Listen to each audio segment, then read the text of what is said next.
Dracula, Chapter 13. Dr. Seward's diary continued. The funeral was arranged for the next succeeding day, so that Lucy and her mother might be buried together. I attended to all the ghastly formalities, and the urbane undertaker proved that his staff were afflicted, or blessed, with something of his own obsequious suavity. Even the women who performed the last offices for the dead remarked to me, in a confidential, brother professional way, when she had come out from the death chamber, "She makes a very beautiful corpse, sir. It's quite a privilege to attend to her. It's not too much to say that she will do credit to our establishment." I noticed that Van Helsing never kept far away. This was possible from the disordered state of things in the household. There were no relatives at hand, and as Arthur had to be back the next day to attend to his father's funeral, we were unable to notify anyone who should have been bidden. Under the circumstances, Van Helsing and I took it upon ourselves to examine papers, etc. He insisted upon looking over Lucy's papers himself. I asked him why, for I feared that he, being a foreigner, might not be quite aware of English legal requirements, and so might, in ignorance, make some unnecessary trouble. He answered me, I know. You forget that I am a lawyer as well as a doctor. But this is not altogether for the law. You knew that when you avoided the coroner. I have more than him to avoid. There may be papers more, such as this." As he spoke, he took from his pocketbook the memorandum which had been in Lucy's breast, and which she had torn in her sleep. "When you find anything of the solicitor, who is for the late Miss Westerna, seal all her papers, and write him tonight. For me, I watch here in the room, and in Miss Lucy's old room all night, and I myself search for what may be. It is not well that her very thoughts go into the hands of strangers." I went on with my own part of the work, and in another half-hour had found the name and address of Miss Westerna's solicitor, and had written to him. All the poor lady's papers were in order. Explicit directions regarding the place of burial were given. I had hardly sealed the letter, when to my surprise, Van Helsing walked into the room, saying, "Can I help you, friend John? I am free, and if I may, my services to you." "Have you got what you looked for?" I asked, to which he replied, "I did not look for any specific thing. I only hope to find, and find I have, all that there was. Only some letters and a few memoranda, and a diary new begun. But I have them here, and we shall for the present say nothing of them. I shall see that poor lad tomorrow evening, and, with his sanction, I shall use some." When we had finished the work in hand, he said to me, "And now, friend John, I think we may be to bed. We want sleep, both you and I, and rest to recuperate. Tomorrow we shall have much to do, but for tonight there is no need of us, alas." Before turning in, we went to look at poor Lucy.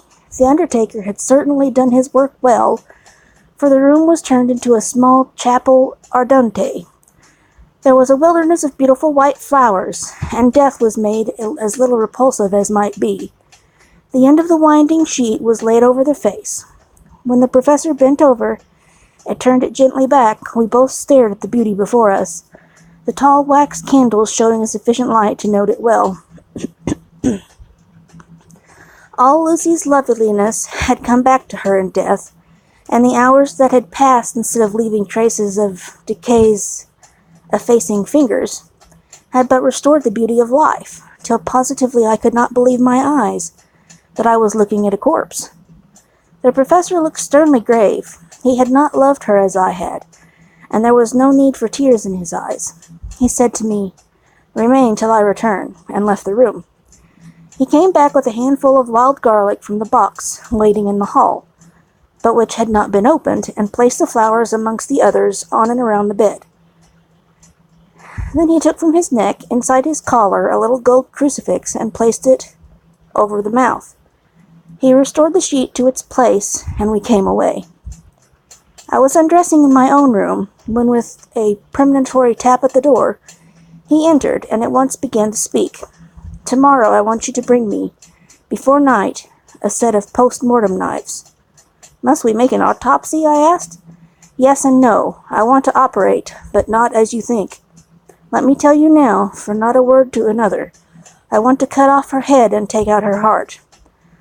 "Ah, you a surgeon, and so shocked. You, whom I have seen with no tremble of hand or heart, do operations of life and death that make the rest shudder. Oh, but I must not forget, my dear friend John, that you loved her, and I have not forgotten it, for it is I that shall operate, and you must only help. I would like to do it tonight, but for Arthur I must not.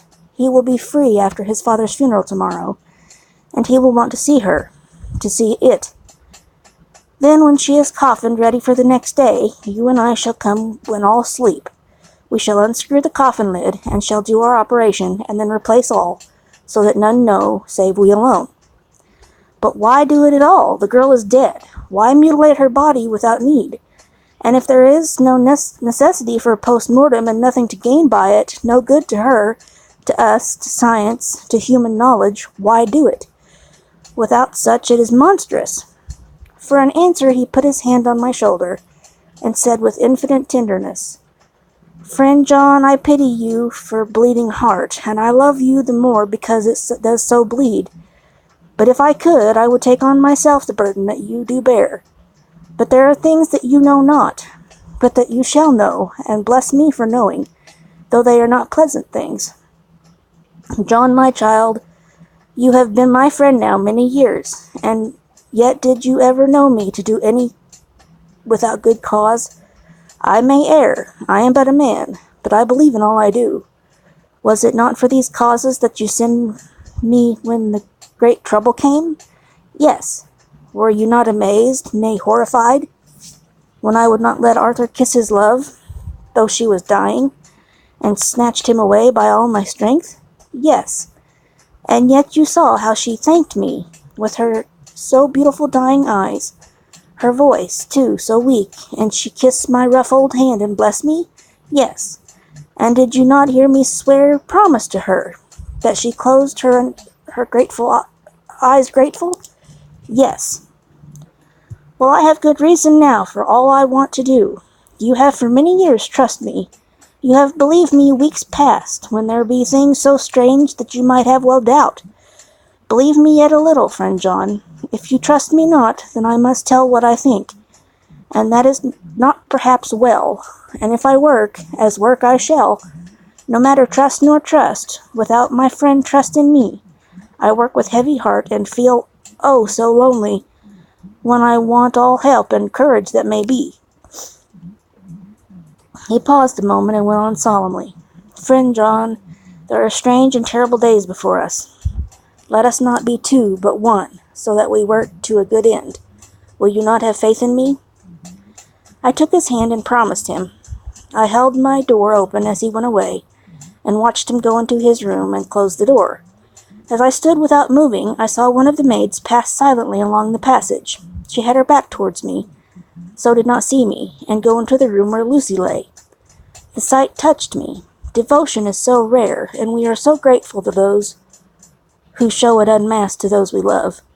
Here was a poor girl putting aside the terrors which she naturally had of death, to go watch alone by the bier of the mistress whom she loved, so that the poor clay might not be lonely till laid to eternal rest. I must have slept long and soundly, for it was broad daylight when Van Helsing waked me by coming into my room.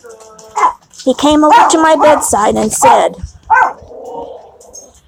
"You need not trouble about the knives. We shall not do it."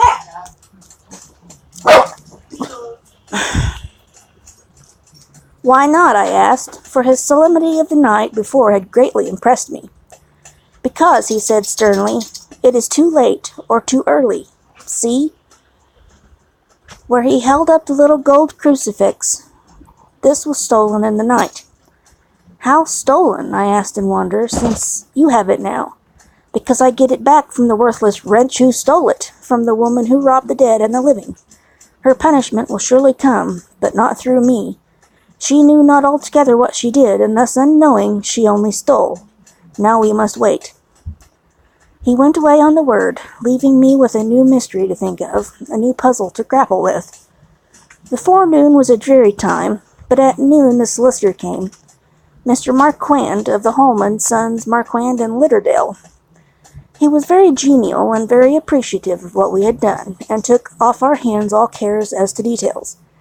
During lunch he told me that Miss Westerner had for some time expected sudden death from her heart, and had put her affairs in absolute order.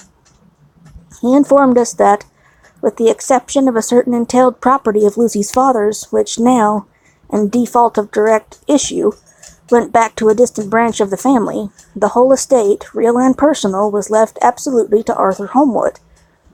When he had told us so much, he went on. Frankly, we did our best to prevent such a testamentary disposition, and pointed out certain contingencies that might leave her daughter either penniless or not so free as she should be to act regarding a matrimonial alliance. Indeed, we pressed the matter so far that we almost came into collision, for she asked us if we were or were not prepared to carry out her wishes. Of course, we had then no alternative but to accept. We were right in principle, and 99 times out of 100 we should have proved, by logic of the events, the accuracy of our judgment. Frankly, however, I must admit that in this case, other form of disposition would have rendered impossible the carrying out of her wishes.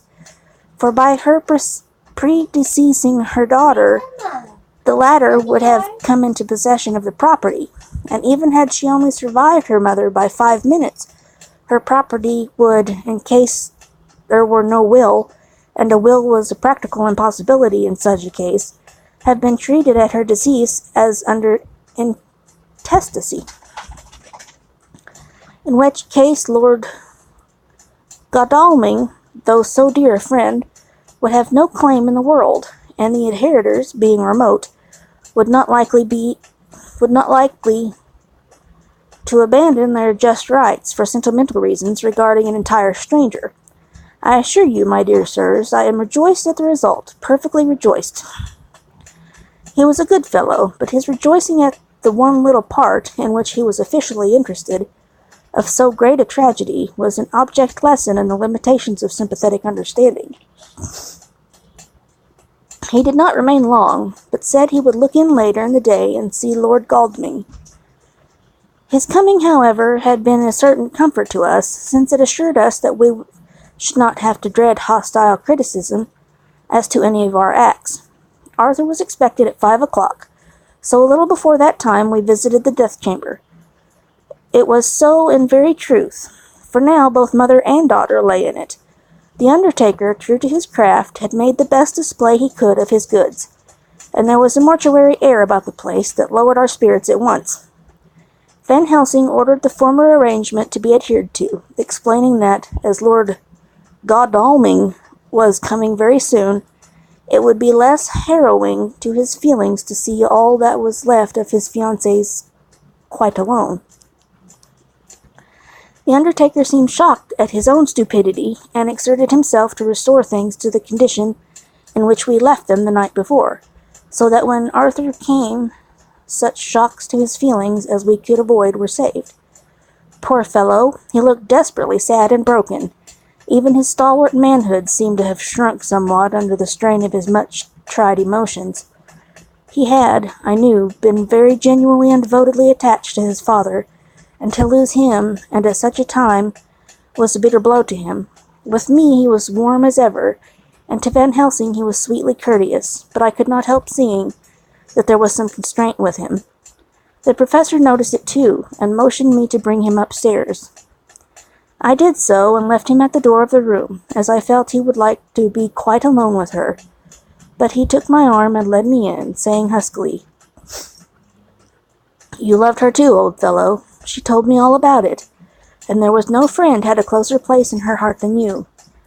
I don't know how to thank you for all you have done for her. I can't think yet.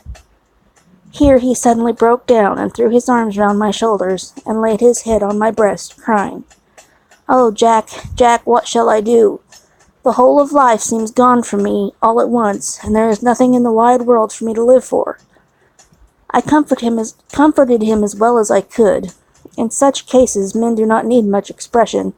A grip of the hand, the tightening of an arm over the shoulder, a sob in unison are expressions of sympathy dear to a man's heart. I stood still and silent till his sobs died away, and then I said softly to him, "Come and look at her."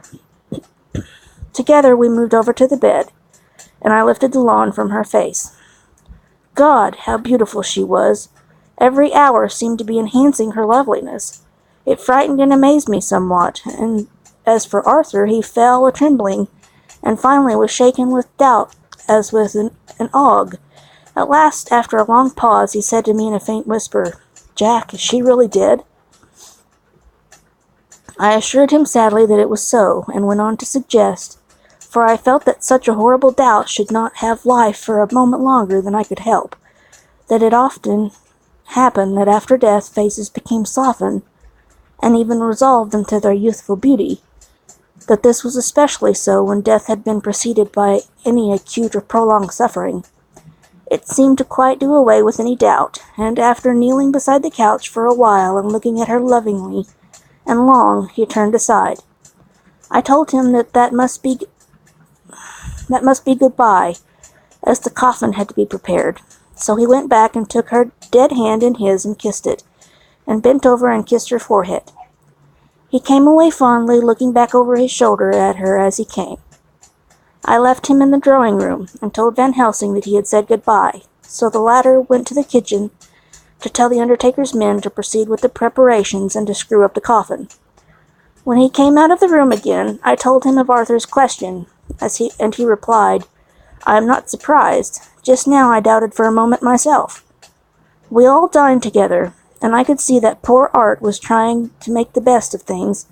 Van Helsing had been silent all dinner time, but when we had lit our cigars, he said, "Lord—"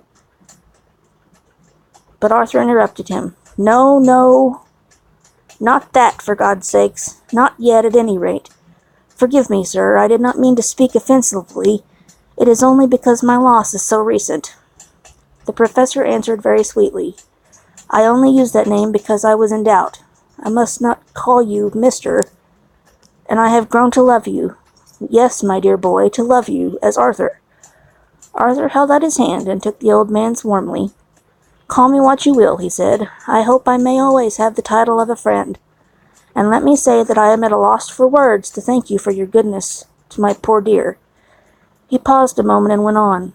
"I know that she understood your goodness even better than I do, and if I was rude or in any way wanting at that time you acted so, you remember." The professor nodded. "You must forgive me." He answered with a grave kindness, "I know it was hard for you to quite trust me then, for to trust such violence needs to understand, and I take it that you do not, that you cannot, trust me now, for you do not yet understand. And there may be more times when I shall want you to trust when you cannot, and may not, and must not yet understand. But the time will come when your trust shall be whole and complete in me, and when you shall understand, as though the sunlight himself shone through. Then you shall bless me from first to last for your own sake, and for the sake of others, and for her dear sake to whom I swore to protect."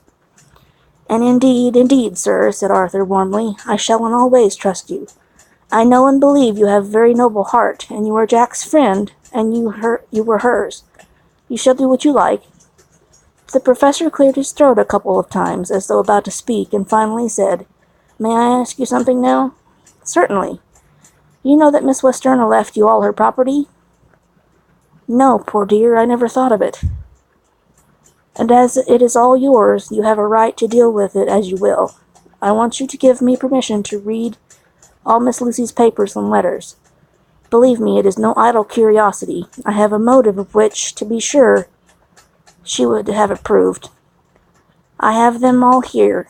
I took them before we knew that all was yours, so that no strange hand might touch them, no strange eye look through words into her soul. I shall keep them, if I may. Even you may not see them yet, but I shall keep them safe. No word shall be lost, and in the good time I shall give them back to you. It's a hard thing I ask, but you will do it, will you not, for Lucy's sake?" Arthur spoke out heartily, like his old self. "Dr. Van Helsing, you may do what you will. I feel that in saying this I am doing what my dear one would have approved. I shall not trouble you with questions till the time comes." The old professor stood up as he said solemnly, "And you are right. There will be pain for us all, but it will not be all pain, nor will this pain be the last. And we and you too, you most of all, my dear boy, will have to pass through the bitter water before we reach the sweet. But we must be brave of heart and unselfish, and do our duty, and all will be well." I slept on the sofa in Arthur's room that night. Van Helsing did not go to bed at all. He went to and fro as if patrolling the house, and was never out of sight of the room where Lucy lay in her coffin, strewed with the wild garlic flowers, which sent through the odor of lily and rose, a heavy, overpowering smell into the night. Mina Harker's Journal, 22 September. In the train to Exeter, Jonathan sleeping. It seems only yesterday that the last entry was made, and yet how much between then, and Whitby and all the world before me. Jonathan away, and no news of him, and now married to Jonathan a solicitor, a partner, rich, master of his business, Mr. Hawkins dead and buried, and Jonathan with another attack that may harm him. Some day he may ask me about it. Down it all goes. I am rusty in my shorthand. See what unexpected prosperity does for us, so it may be as well to freshen it up again with an exercise anyhow.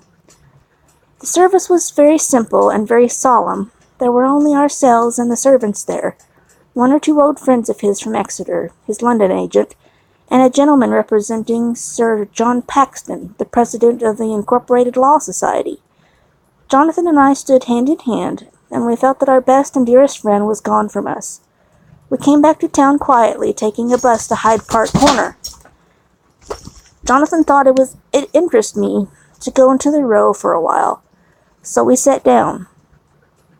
But there were very few people there, and it was sad-looking and desolate to see so many empty chairs. It made us think of the empty chair at home, so we got up and walked down Piccadilly.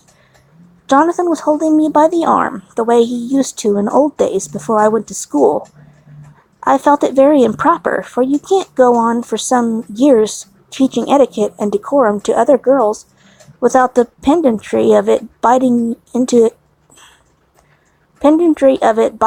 yourself a bit. But it was Jonathan, and he was my husband, and we didn't know anybody who saw us, and we didn't care if they did, so on we walked. I was looking at a very beautiful girl, in a big cartwheel hat, sitting in a Victoria outside Giuliano's, when I felt Jonathan clutch my arm so tight that he hurt me, and he said under his breath, "My God!" I am always anxious about Jonathan, for I fear that some nervous fit may upset him again, so I turned to him quickly and asked him what it was that disturbed him. He was very pale, and his eyes seemed bulging out, as, half in terror and half in amazement, he gazed at a tall, thin man with a beaky nose and black mustache and pointed beard, who was also observing the pretty girl. He was looking at her so hard that he did not see either of us, and so I had a good view of him. His face was not a good face. It was hard and cruel and sensual, and his big white teeth, that looked all the whiter because his lips were so red, were pointed like an animal's. Jonathan kept staring at him, till I was afraid he would notice. I feared he might take it ill. He looked so fierce and nasty. I asked Jonathan why he was disturbed, and he answered, evidently thinking that I knew as much about it as he did, Do you see who it is?" "No, dear," I said. "I don't know him. Who is it?" His answer seemed to shock and thrill me, for it was said, as if he did not know that it was me, Mina, to whom he was speaking. "It is the man himself." The poor dear was evidently terrified at something, very greatly terrified. I do believe that if he had not had me to lean on and support him, he would have sunk down. He kept staring. A man came out of the shop with a small parcel and gave it to the lady, who then drove off. The dark man kept his eyes fixed on her, and when the carriage moved up Piccadilly, he followed in the same direction and hailed a handsome, I don't know what that is.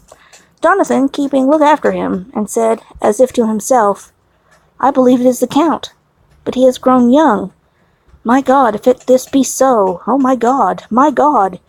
If I only knew, if I only knew! He was distressing himself so much that I feared to keep his mind on the subject by asking him any questions, so I remained silent. I drew him away quietly, and he, holding my arm, came easily. We walked a little further, and then went in and sat for a while in the Green Park. It was a hot day for autumn, and there was a comfortable seat in a shady place. After a few minutes, staring at nothing, Jonathan's eyes closed, and he went quietly into sleep, with his head on my shoulder. I thought it was the best thing for him, so did not disturb him. In about 20 minutes he woke up and said to me quite cheerfully, Why, Mina, have I been asleep? Oh, do forgive me for being so rude. Come, and we'll have a cup of tea somewhere. He had evidently forgotten all about the dark stranger, as in his illness he had forgotten all that his episode had reminded him of. I don't like this lapsing into forgetfulness. It may make or continue some injury to the brain. I must not ask him, for fear I shall do more harm than good, but I must somehow learn the facts of his journey abroad. The time has come, I fear, when I must open that parcel, and know what is written. Oh, Jonathan, you will, I know, forgive me if I do wrong, but it is for your own sake, dear. Own dear sake. Later, a sad homecoming in every way. The house empty of the dear soul who was so good to us. Jonathan still pale and dizzy under a slight relapse of his malady, and now a telegram from Van Helsing, whoever he may be. You will be grieved to hear that Miss Westerna died 5 days ago, and that Lucy died the day before yesterday. They were both buried today.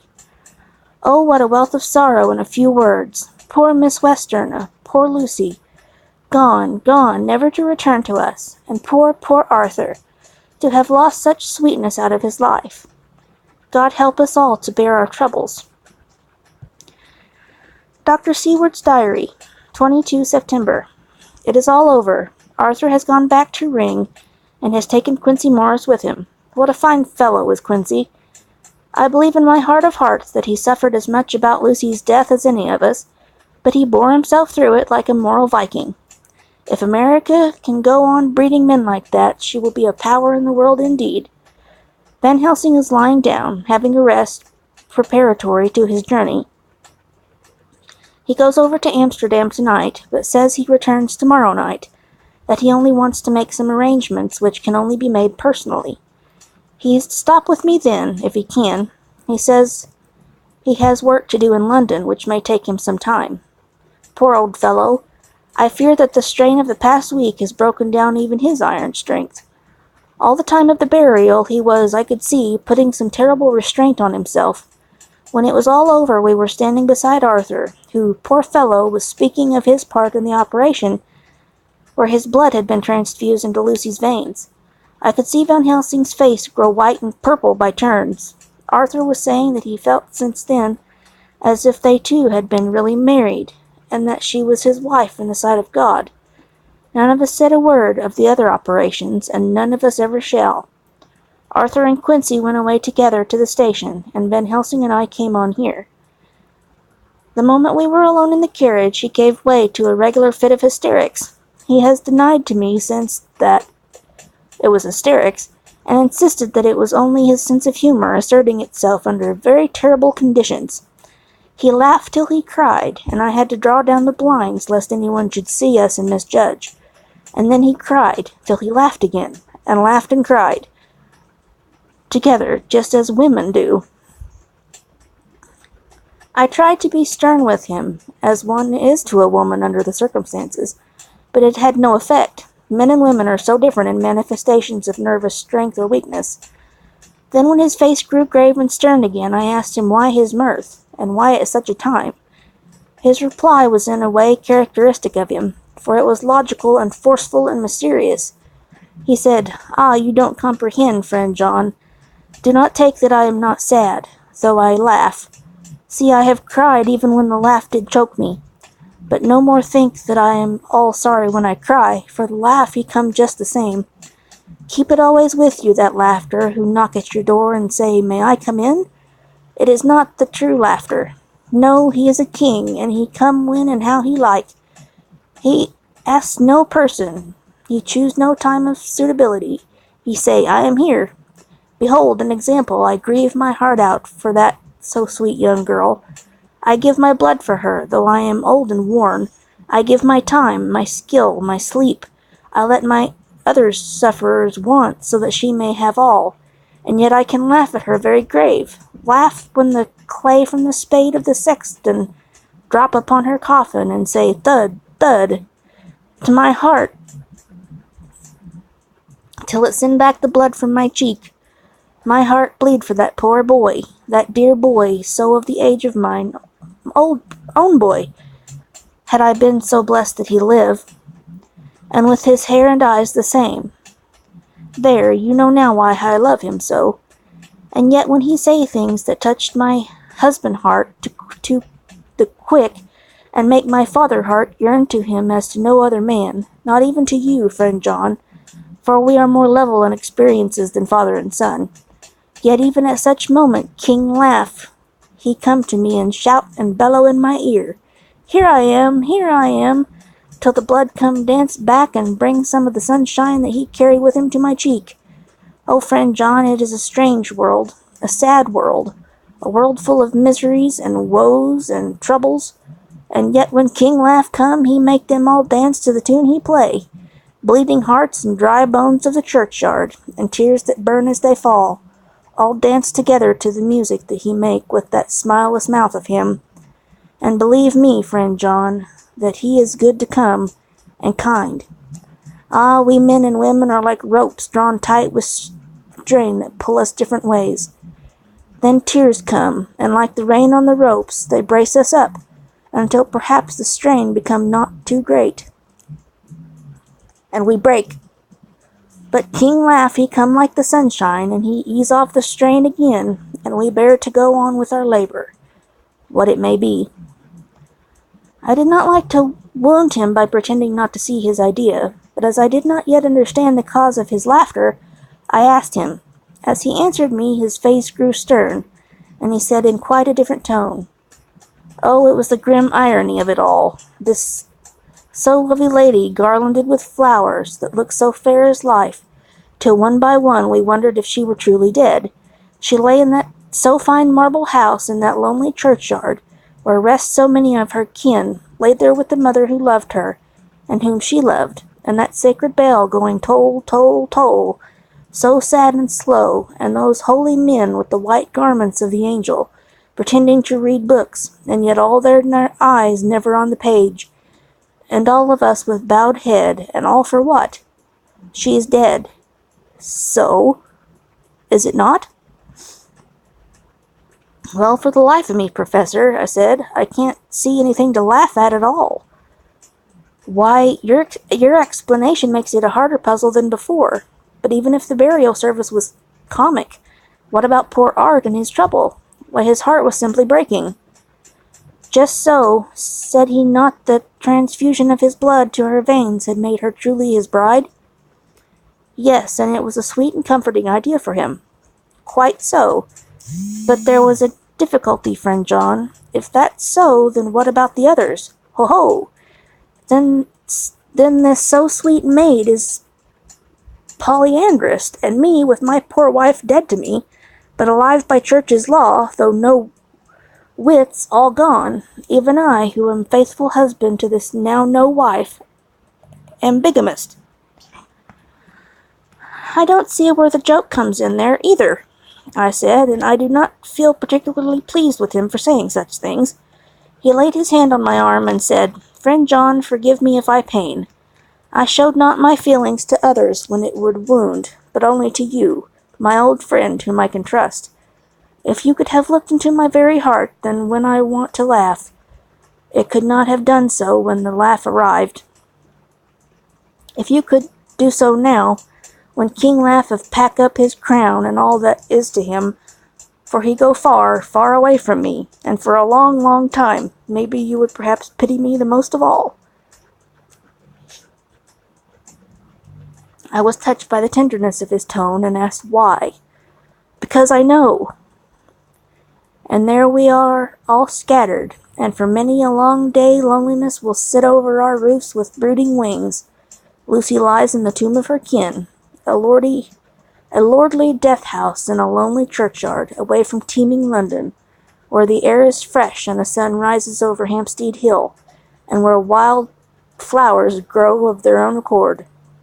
So I can finish this diary, and God only knows if I shall ever begin another. If I do, or if I ever open this again, it will be to deal with different people and different themes. For here at the end, where the romance of my life is told, ere I go back to take up the thread of my life work, I say sadly and without hope, Fini. The Westminster Gazette, 25 September. A Hampstead Mystery. The neighborhood of Hampstead is just at present exercised with a series of events which seem to run in lines parallel to those of what was known to the writers of headlines as the Kensington Horror, or the Stabbing Woman, or the Woman in Black. During the past 2 or 3 days, several cases have occurred of young children straying from home or neglecting to return from their playing on the heath. In all these cases, the children were too young to give any properly intelligible account of themselves, but the consensus of their excuses is that they had been with a bloofer lady. It has always been late in the evening when they had been missed, and on 2 occasions the children have not been found until early in the following morning.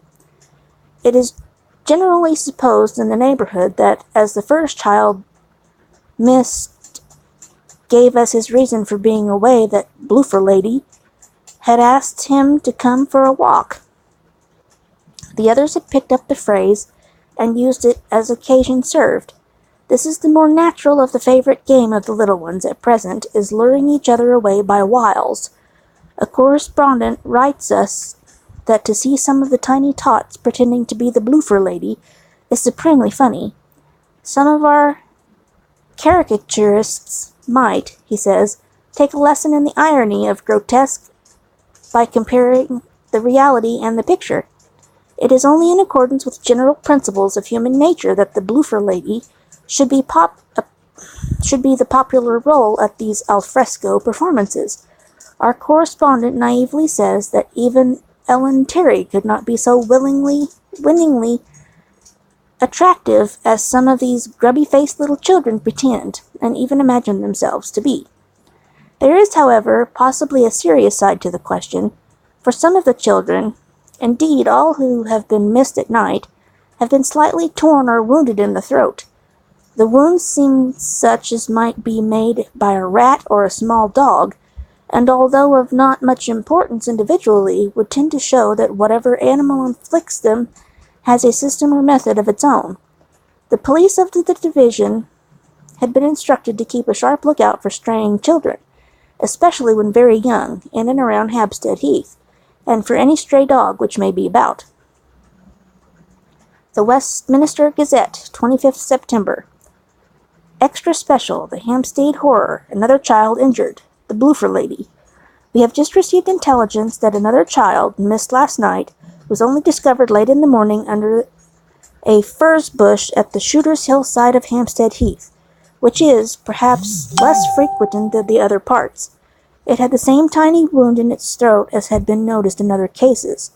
It was terribly weak and looked quite emaciated. It, too, when partially restored, had the common story to tell of being lured away by the bloofer lady.